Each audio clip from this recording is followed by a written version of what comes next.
वनदृश्यमाननगरी तुल्यं निरान्तर्गतं पश्यन्नात्मनिलयया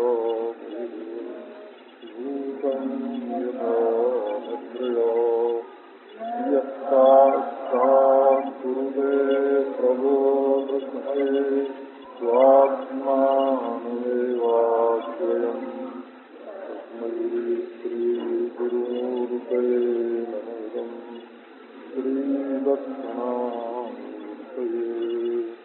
कालिन्दीकूलकुञ्जान्तर वल्लवी व्रजवेष्टितम् नमामि नयनानन्दं नतन्तं नन्दनन्दनम् एतस्यन्तय चिन्मयभासम् नूतनजलधररुचिरविकासम् शीतवसनभर सुन्दर नटवर मधुर विकस्वर विललितहासम् एतस्यन्तय चिन्मयभासम्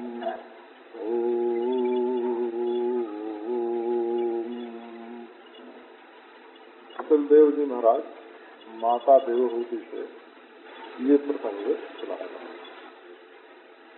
एक इसमें खास बात ये कही गई है कि मनुष्य के मन में आसक्ति अथवा प्रीति स्वाभाविक होती है। प्रसंग मजरम पासम आत्मनः सवयो विदो। दुनिया में लोग बिना रस्सी के ही बंधे हुए जो एक दूसरे के साथ घटित हुए हैं, वो ये हृदय की आसक्ति है। वो न तो पैसा किसी को घसीटता है, न आदमी किसी को घसीटता है, न जमीन बांधती है, न मकान बांधता है। अपने हृदय की आसक्ति ही मनुष्य को बांध करके रखती है। बोले फिर करें क्या? तो उसका उपाय ये बताया कि आसक्ति को मिटाओ मत, आसक्ति को सत्पुरुष के साथ जोड़ दो। स एव साधु सुकृतो मोक्ष द्वारम अपाव्रता। संसार में किसी के साथ आसक्ति करोगे, प्रीति करोगे, तो वो तुमको तकलीफ देगा, बांधेगा। और यदि सत्पुरुष के साथ तुम्हारे हृदय में प्रीति का उदय हो गया, तो सत्पुरुष तुम्हें संसार के बंधन से छुड़ा देगा। सत्पुरुष से प्रीति होगी तो कहीं उसके साथ गंगा किनारे भी जाना पड़ जाएगा, कभी वृंदावन में भी जाना पड़ जाएगा, कभी काशी में भी जाना पड़ जाएगा। गंगा स्नान मिलेगा, भगवान के दर्शन मिलेंगे, भजन करने का अवसर मिलेगा। और ये जो हाय पैसा है, हाय आदमी, हाय मकान, मानो मनुष्य केवल जड़ वस्तुओं के लिए पैदा हुआ हो। ये जो हाय लगी हुई है जिंदगी में, ये सत्पुरुष के साथ अपने हृदय की आसक्ति जोड़ देने से छूट जाती है। और बाबा संसार में ही भटकना हो तो अपनी आसक्ति को संसार में ही रहने दो। वो तो ये नेष्टम तेन गम्यता आपदाम कथितः पंथा इंद्रियाणाम असंगमा। हम तुमको आफत विपत में पड़ने का भी रास्ता बताते हैं। ओ एक रास्ता है महाराज, इस रास्ते से चले जाओ, गड्ढे में गिरोगे, अंधकार में फंसोगे जंगल में। वो क्या है? तो वो इंद्रियों को काबू में न रखना। आपदाम कथितः पंथा इंद्रियाणाम असंयमा। इंद्रियों को अपने वश में न रखना, ये आपत्ति विपत्ति का मार्ग है। और तज्जय संपदाम मार्गो, अपने को काबू में रखना, ये संपत्ति का, सुख का, समृद्धि का मार्ग है। ये नहीं समते न गम्यता। हम कोई जबरदस्ती पकड़ के तुमको खींचेंगे थोड़े। किसी से ये कहना कि तुम हमसे प्रेम करो, ये तो बनता ही नहीं है। अरे तुम घर द्वार छोड़ दो, ऐसा कहना भी नहीं बनता है। पर रास्ता बिल्कुल साफ है कि भगवंत से और संत से प्रेम करोगे तो दुनिया के बंधन से छूटोगे, और अपनी इंद्रियों से प्रेम करोगे, संसार के विषयों से प्रेम करोगे, वस्तुओं से प्रेम करोगे तो बच जाओगे। ये बात बिल्कुल साफ है। अब तुम्हारी मौज, जहाँ चाहो वहाँ जाओ। दूसरी बात इस प्रसंग में ये बताई गई कि सबसे बढ़िया मार्ग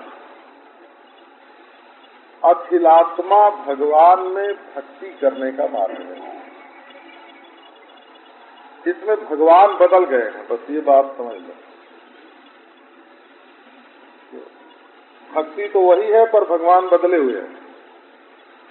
तो भगवान कौन से बदले हुए हैं कि ये भी भगवान, ये भी भगवान, ये भी भगवान। कटुक वचन मत बोल रे तोहे दियो मिलेंगे। सबसे पहले मिलकर बात करो, मुस्कुरा के बात करो, किसी का तिरस्कार मत करो, किसी का अपमान नहीं करना चाहिए। बस कड़वी बात मत बोलो।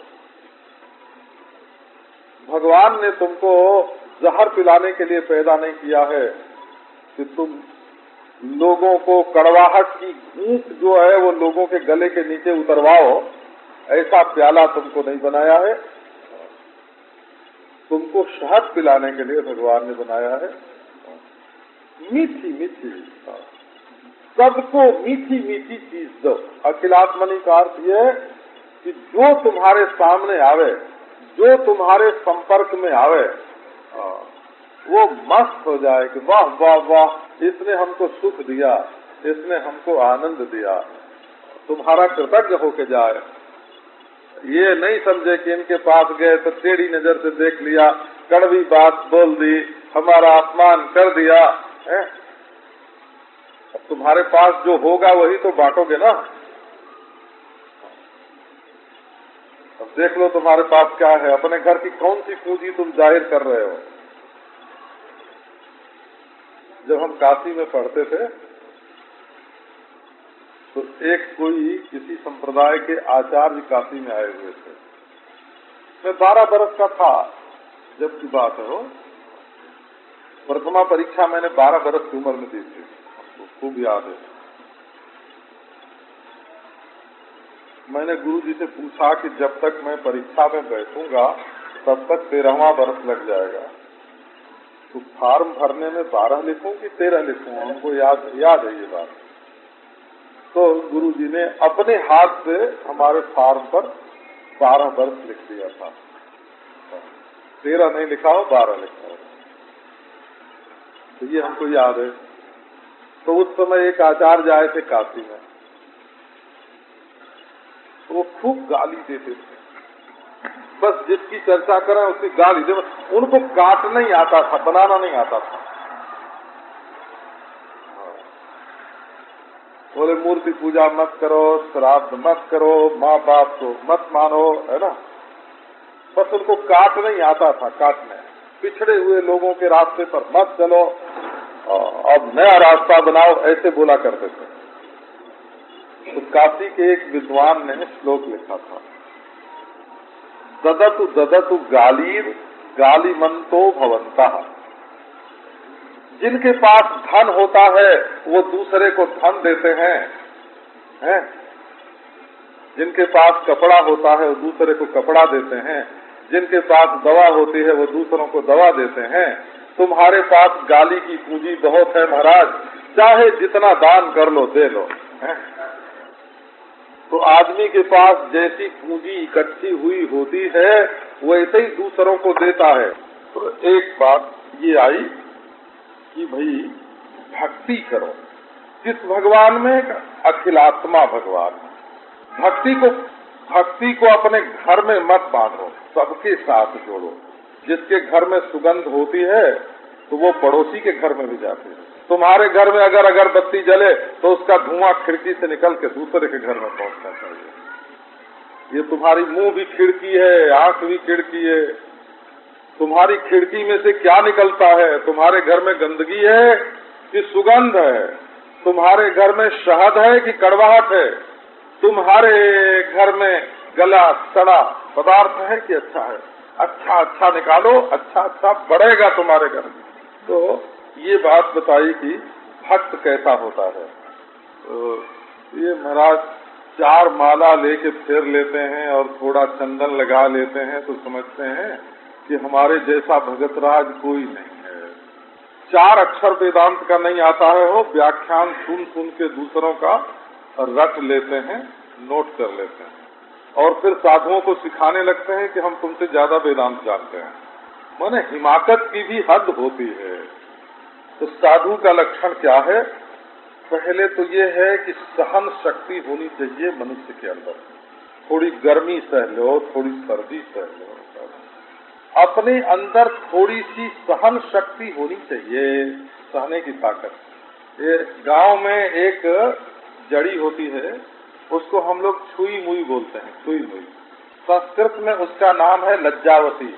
उसको छू दो तो सिकुड़ जाती है। तो चाहे स्त्री हो चाहे पुरुष, उसको छुई मुई नहीं होना चाहिए कि हाय रे इसने हमारी ओर क्यों देख लिया, कि इसने हमको क्यों छू दिया, इसने हमको क्यों कह दिया, ऐसी बात क्यों कह दी। आदमी को लज्जावती नहीं होना चाहिए, छुई मुई नहीं होना चाहिए। थोड़ी गर्मी सहो, थोड़ी सर्दी सहो, थोड़ी कड़वाहट सहो।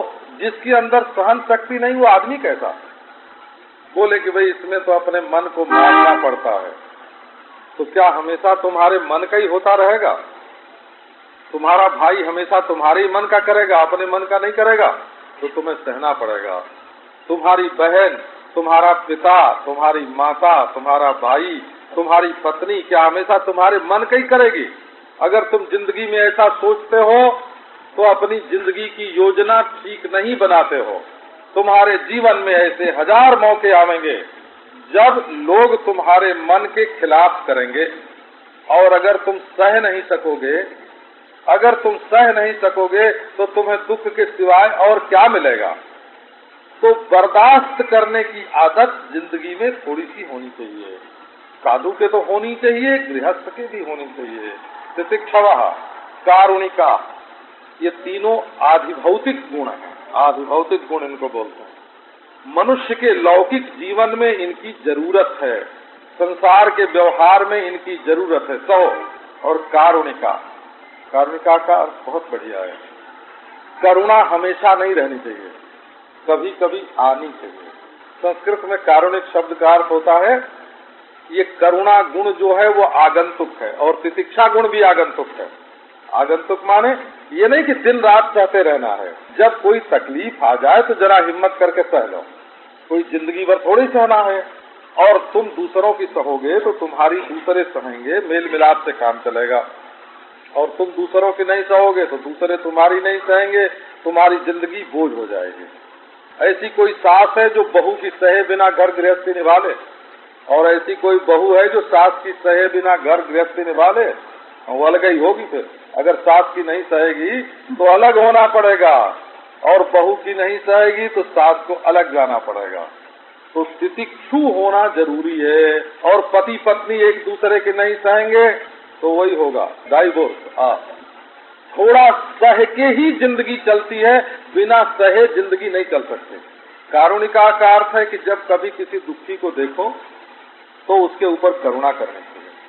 वो गिर पड़ा हो तो उसको उठाना चाहिए, प्यास लगी हो तो पानी पिलाना चाहिए, रोगी हो तो दवा करनी चाहिए। लेकिन हमेशा के लिए करुणा से बंध नहीं जाना।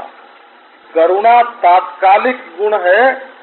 ये नहीं कि सड़क पर रोगी देखो तो उसको घर में उठा के ले आओ, उसको अस्पताल में पहुंचाओ। अगर घर में ले आओगे तो बाद में उसका अपमान होगा, तिरस्कार होगा, उसकी सेवा नहीं होगी, तुम्हें पुण्य के बदले पाप लगेगा। उसको उठा के अस्पताल में पहुंचाओ, जहां तक हो सके उसकी सेवा करो। दुखी को देखकर करुणा करो, परंतु करुणा को अपने दिल में पालो मत। करुणा पालने जैसा गुण नहीं है। अच्छा, अब एक तीसरी बात लो, ये भी लौकिक है। सुहृदः सर्वदेहिनाम, किसी का बुरा मत चाहो। हमारे गांव में एक बड़ी मोटी सी कहावत है, पणाइन शुभ बोला। पणाइन माने पाड़े की पत्नी हो, पाड़े की पत्नी, पणाइन शुभ बोला माने अपने मुंह से हमेशा यही बोलो कि तुम्हारा भला हो। कई लोगों की तो तक ये आदत होती है, तकिया कलाम होता है, तेरा भला हो, ऐसे बोलते तेरा भला हो। हर हालत में दूसरे का भला चाहो, किसी का बुरा मत चाहो। सुहृदः सर्वदेहिनाम। तो एक देखो, दूसरा कोई सतावे तो सह लो, और दूसरा कोई दुख पा रहा हो तो उसके ऊपर करुणा करो, और अपने दिल को दूसरों की भलाई से भरपूर रखो।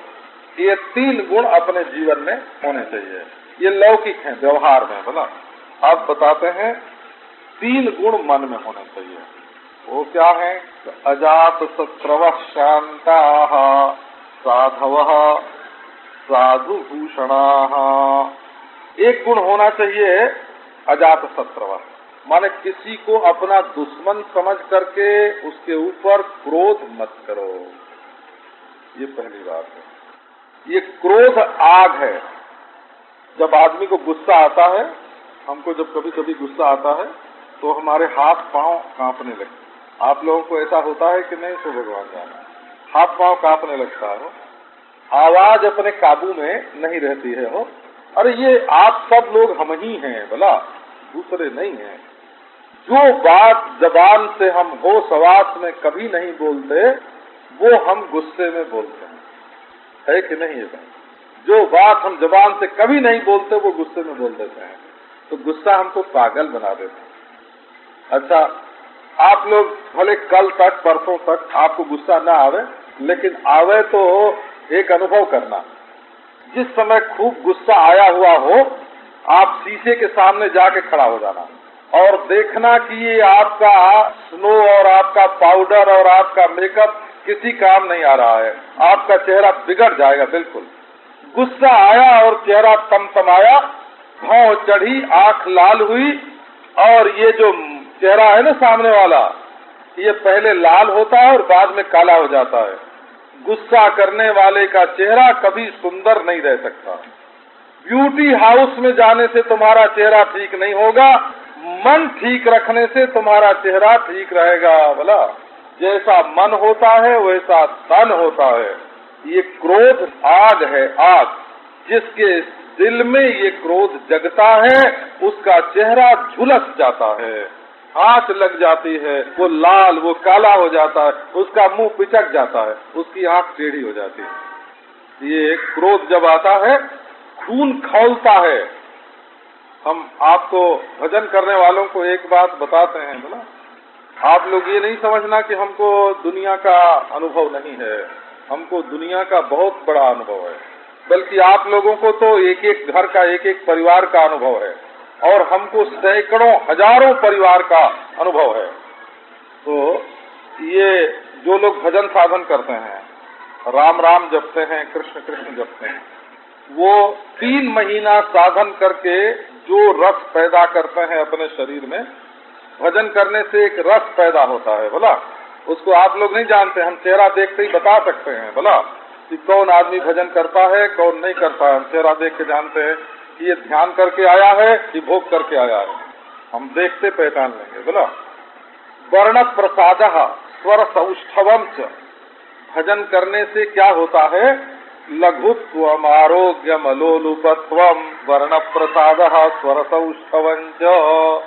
शरीर हल्का रहता है, भजन करने से शरीर हल्का होता है, भारी नहीं, और फुर्ती आ जाती है शरीर में। आरोग्यम, शरीर में रोग नहीं होता है। अलोलुपत्वम, चाट देख के जीभ पर पानी नहीं आवेगा। अलोलुपत्वम, ये घर के भाई बहनों से चुरा के रसगुल्ला खाने का मन नहीं होगा। बोला वर्ण प्रसादः, शरीर में एक तरह का निखार आता है, वर्ण प्रसादः, और आवाज मीठी हो जाती है। स्वर सौष्ठवम च, स्वर में एक प्रकार का सौष्ठव आ जाता है। गंध शुभः, शरीर में से शुभ गंध, अच्छा गंध निकलता है। कई लोगों के शरीर में से दुर्गंध निकलती है। हम ऐसे लोगों को जानते हैं। हमारे एक शिष्य हैं, वो बड़े ऊंचे ओहदे पर हैं, उनके शरीर में से ऐसी गंध निकलती है कि हम पास नहीं बैठ सकते, ऐसी दुर्गंध निकलती है। तो जब आदमी भजन करता है तो सारे शरीर में मीठी आवाज, कोमल स्पर्श, सुंदर रूप, एक प्रकार का स्वादु रस और एक प्रकार की शुभ गंध शरीर में आती है। चमड़ी पर ऐसा सुनहला एक रंग आता है भजन करने वाले के, बल्कि कभी कभी तो ऐसी शक्ल होती है, ये बताया जा सकता है कि द्वादशाक्षर मंत्र का जप करते हैं कि अष्टाक्षर का करते हैं कि नवार्ण मंत्र का करते हैं। चेहरे पर उन मंत्रों के प्रभाव का उदय होता है। हो हमने इतनी तरह के जप करने वाले देखे हैं और उनको देख के हमारे मन में आया कि ये अमुक मंत्र का जप करता है, तो हमने उससे पूछ लिया कि क्यों भाई तुम इस मंत्र का जप करते हो? का महाराज ये आपने कैसे जान लिया? ये तो हमारे गुरुजी जानते हैं और मैं जानता हूँ, आपने कैसे जान लिया? बोले तुम्हारा चेहरा बता रहा है। जो नहीं करते हैं हमसे मंत्र पूछ के जाते हैं, हमसे मंत्र लेके जाते हैं और फिर 2 महीने 4 महीने बाद मिलते हैं, मैं पूछता हूँ करता हूँ, तो झूठ ही बोल देते हैं कि मैं करता हूँ। मैं पहचानता हूँ कि झूठ बोल रहे हैं, है ना? वो करने वाले का चेहरा ही दूसरा होता है हो। हाँ, तो ये देखो हम ये कह रहे थे कि भजन करने से शरीर में एक प्रकार का रस बनता है। तो 3 महीना करो भजन और 1 दिन करो गुस्सा, तो जो गुस्सा जो है ना, क्रोध की आग से वो भजन का जो रस है वो जल जाता है। इसलिए भजन करने वाले को क्रोध कभी नहीं करना चाहिए। बोला अजात शत्रवः, तुमको सताने वाला कोई नहीं है, तुम अपने को खुद ही सताते हो। अजात शत्रवः, शांता माने मन में काम नहीं है। अजात शत्रवः का अर्थ है मन में क्रोध नहीं है। अगर क्रोध आपको ज्यादा आता हो तो हम कुछ नुस्खे भी बता सकते हैं आपको। हमको उड़िया बाबा जी महाराज ने बताया कि क्रोध आवे तो बंद कमरे में बैठ के थोड़ी देर रो लो, दूसरों को बताने की जरूरत नहीं है। आंसू में गुस्सा बह जाएगा और थोड़ा वजन भी घटेगा, ऐसा नहीं जिसका वजन ज्यादा हो। किसी को गाली मत दो, किसी का अपमान मत करो। जैसे बच्चे को गुस्सा आता है तो वो रो के अपना पूरा कर लेता है, वैसे तुम भी रो लो। आंसू बह जाने से गुस्से की आंच निकल जाएगी। आप गुस्से पर एक जुर्माना कर दो। एक बार क्रोध आवेगा तो 3 दिन नमक नहीं खाएंगे, 3 दिन मीठा नहीं खाएंगे, 3 दिन दूध नहीं पिएंगे। देखो क्या मजा आता है, आपका क्रोध बंद हो जाएगा। एक बार क्रोध आवे 10 रुपया गरीब को दो, देखो आना बंद होता है कि नहीं। न बंद हो तो हमसे पूछ लेना। शर्त, अरे जब गुस्सा आने का समय होगा तो 10 रुपए का नोट दिखेगा, दुश्मन नहीं दिखेगा। बोला हाँ हाँ हाँ। और जब 10 रुपए का नोट दिखेगा तो गुस्सा कहाँ से आवेगा? मौन हो जाओ, बिल्कुल चुप हो जाओ। और घर में अगर ठंडा पानी हो ना तो गुस्सा आने वाला हो तो थोड़ा सा ठंडा शरबत पी लेना चाहिए। हाँ, तो जरा दिल तर हो जाए। वैसे कई लोगों की आदत बिगड़ी हुई होती है तो पानी पी पी के गाली देते हैं। बोला बोले तो पानी पी पी के गाली देता है। कि नहीं नहीं, तुम ठंडाई पी लो, थोड़ा भगवान का नाम लो, चुप हो जाओ, गुस्सा नहीं आवेगा। अपनी जबान गंदी नहीं करनी चाहिए। एक बार मोतीलाल नेहरू ने पंडित मदन मोहन मालवीय से कहा कि पंडित जी अगर आप मुझे 100 गाली दें तो मैं कुछ नहीं बोलूंगा, सह लूंगा। तो मालवीय जी ने कहा कि मैं भला अपनी जबान क्यों गंदी करने लगा?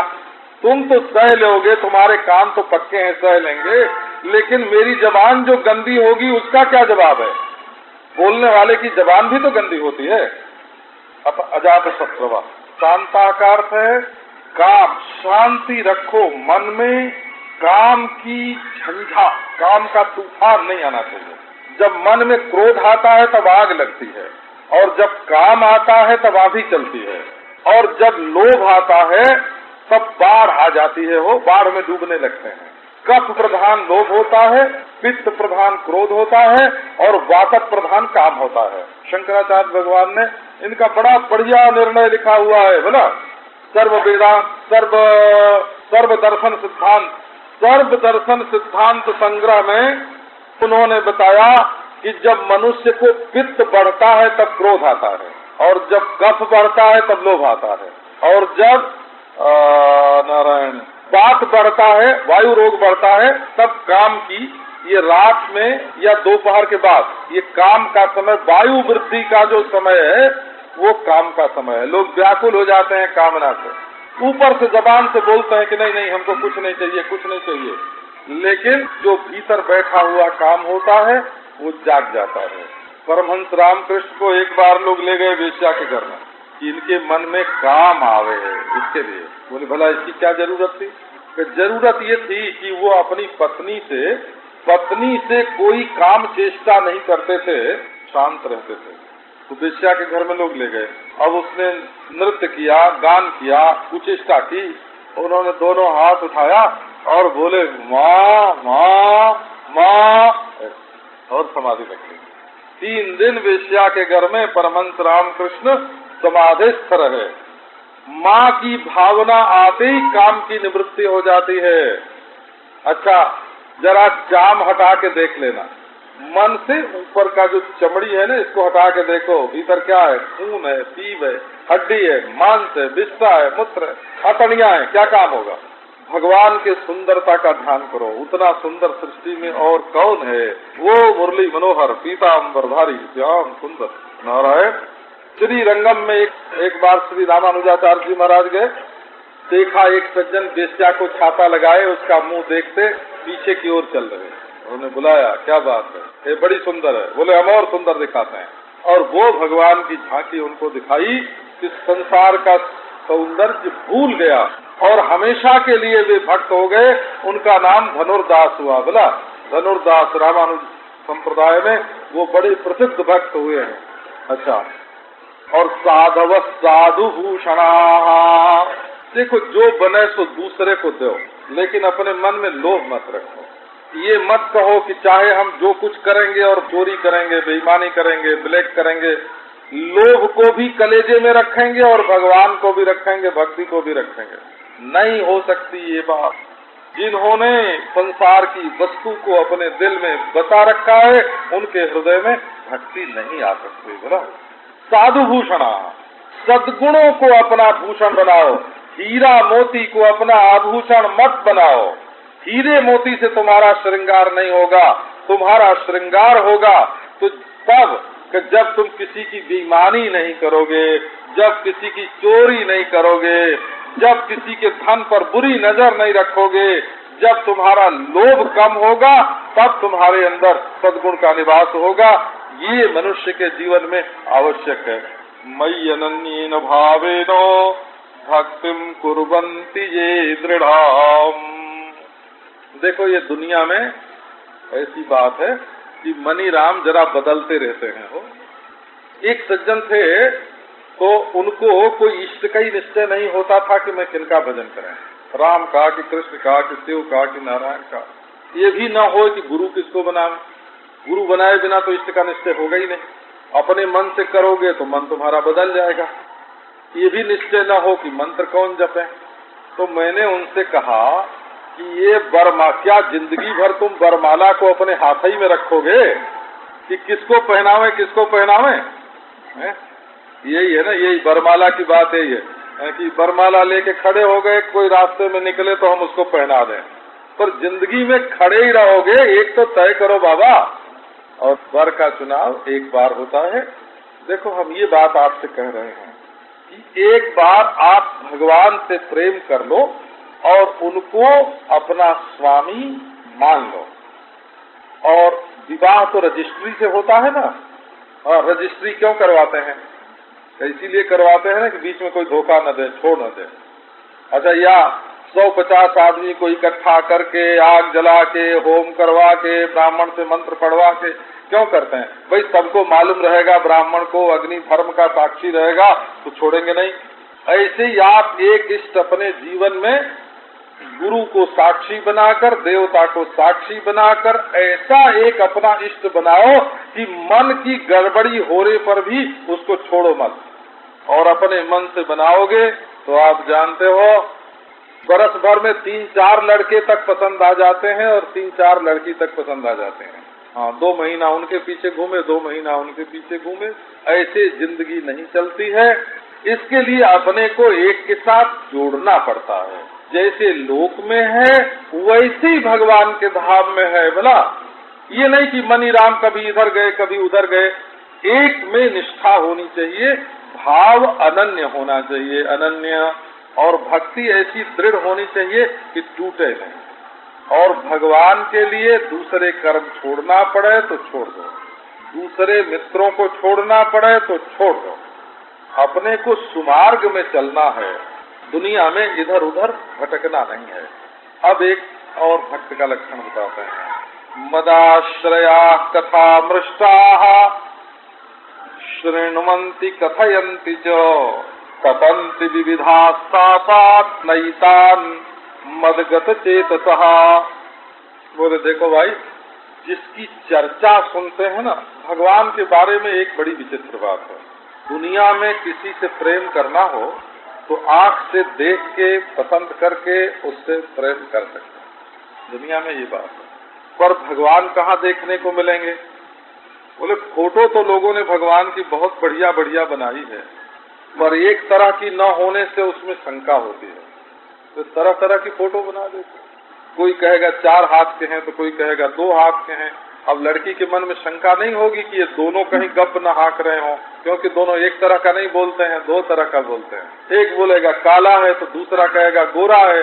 बोले रिश्वत लेके आया होगा तो गोरा बताता है। तो तरह तरह की बात सुनने को मिलती है। तो दुनिया में आंख से देखते हैं तो देख के निश्चय कर लेते हैं कि ये सुंदर है कि नहीं, धनी है कि नहीं, कुलीन है कि नहीं। लेकिन जब भगवान से प्रेम करना हो तो आंख से देख के नहीं कर सकता। मजबूरी है कि नहीं, कि नाक से सूंघ लें। एक जगह ब्याह हुआ हो, पति पत्नी दोनों ने देख सुन के बातचीत करके ब्याह की, और जब लड़का लड़की मिले तो लड़के के मुंह से सिगरेट की गंध आवे, तो लड़की ने कहा कि बस बस हमारा तुम्हारा निभने वाला नहीं है, आओ हम तुमको अब तलाक देते हैं। तो ब्याह भी हुआ, तलाक भी हो गया। तो ऐसे भगवान कोई सूंघ के कि भगवान का स्वाद कैसा है चख के तो भगवान से प्रेम नहीं होगा, देख के भी नहीं होगा, छू के भी नहीं होगा। अगर भगवान से प्रेम करना है तो भगवान के बारे में सुनना पड़ेगा।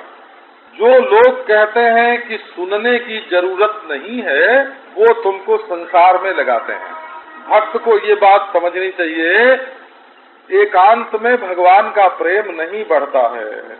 भगवान के बारे में जितनी जानकारी होगी, उनके महात्म्य का जितना ज्ञान होगा, जितनी उनकी सुंदरता, उनकी मिठास, उनके सद्गुण, उनकी सुशीलता, उनकी मधुरता, उनकी मृदुलता, उनकी उदारता, उनका भक्त वात्सल्य, जितना जितना तुमको मालूम पड़ेगा सुन सुन के, उतना भगवान में प्रेम होगा।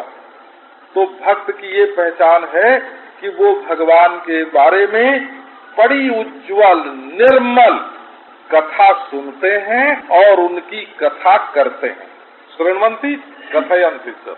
ये 16 गुणों का वर्णन है। यहाँ भक्त के 16 गुणों का वर्णन है। तो मृष्टा का अर्थ है उज्ज्वला।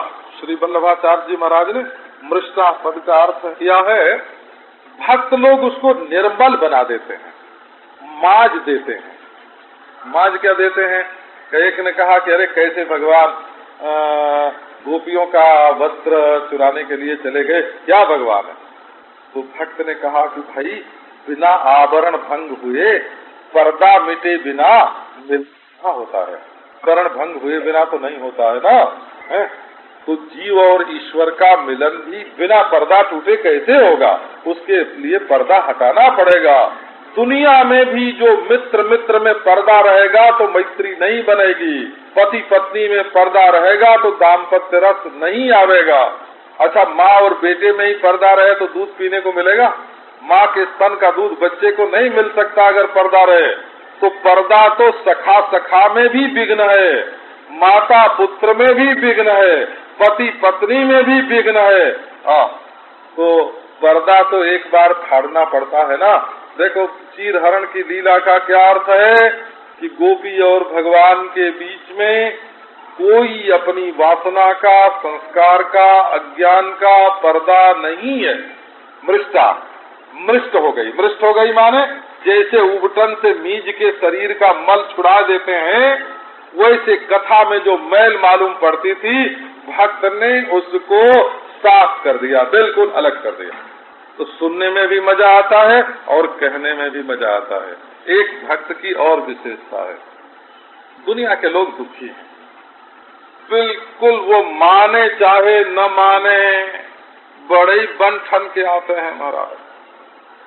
एक बार रामचंद्र शुक्ल कहीं जा रहे थे तो एक भिखारी ने उनसे आके कुछ मांगा, तो उन्होंने 2 आने, एक दुवन्नी निकाली और उसको दे दी। जब वो जाने लगा तो कहा उसने कि महाराज दादा आपकी टोपी हमेशा ऊंची रहे। तो उनका सुन एक बात और बता, अगर कोई औरत तुमको दुअन्नी देती तो क्या बोलता? हम तो मर्द हैं, टोपी पहने हुए हैं, बोल दिया कि आपकी टोपी ऊंची रहे, तो उसको नहीं आया, भिखारी को नहीं सूझा। तो उन्होंने कहा कि उससे बोलना कि तुम्हारी जूती की एड़ी ऊंची रहे हमेशा। तो ये दुनिया के लोग जो हैं ऊंची एड़ी की जूती पहनते हैं भला, और बड़े बढ़िया बढ़िया चमक दमक वाले कपड़े पहनते हैं, और रंग रोगन तो करके बस हद ही कर देते हैं अपने शरीर पर, स्त्री हो चाहे पुरुष, भला बड़ा रंग रोगन करते हैं वो, लेकिन भीतर से जल रहे हैं, ताप तप्त हैं, न औरत न अपनी स्त्री से संतुष्ट हैं, न अपने भाई से, जरा देखना, न अपनी पत्नी से संतुष्ट हैं, न अपने पति से संतुष्ट हैं, न माँ बाप से संतुष्ट हैं, न बेटी बेटे से संतुष्ट हैं। पूरा संतोष किसी को दुनिया में है नहीं। अब भले किसी साधु के पास जाओ और संतोष न हो तो उसको छोड़ दो, ये तो कर सकते हो, पर जिसके साथ बंध गए हो उसके साथ जब तुम्हें ताप मिलेगा तो क्या करोगे? छोड़ के चले जाओगे? वहाँ तो जलना पड़ेगा। देखो, महात्मा का यही लक्षण है कि दुनिया के लोग बड़ी भयंकर अपने दिल की आग में जल रहे हैं। बाहर से बढ़िया होने पर भी, मकान बढ़िया है तो क्या, भीतर कालीन जल रहा है, फर्नीचर जल रहा है, भीतर की तस्वीर जल रही है। भगवान के भक्त का यही लक्षण है। तपंति विविधातापा नैतान मदगत चेतसः। भगवान के भक्त की पहचान ये है कि दुनिया की किसी भी चीज के लिए वो जलता नहीं, तप्त नहीं होता, दुखी नहीं होता, सब जगह उसको प्यारे का हाथ दिखता है। हम ये नहीं देखते कि हमको चिकोटी काटी गई, हम ये नहीं देखते कि हमको तमाचा मारा गया, हम ये देखते हैं कि मारने वाला कौन है। और जब देखते हैं कि मारने वाला तो हमारा प्यारा है, ये उसका तमाचा है, ये उसकी चिकोटी है, कहीं ये तो हमारे प्यारे ने पीछे से आके आंख बंद की, मैं अंधा कहाँ हुआ, मैं अंधा कहाँ हुआ? बोले कहीं नहीं, ये तो प्यारे ने आके पीछे से आंख बंद कर ली है, बस मुस्कान आ गई चेहरे पर, हंस गए। कि ये भक्त की महिमा है कि उसके दिल में दुख नहीं घुसते हैं।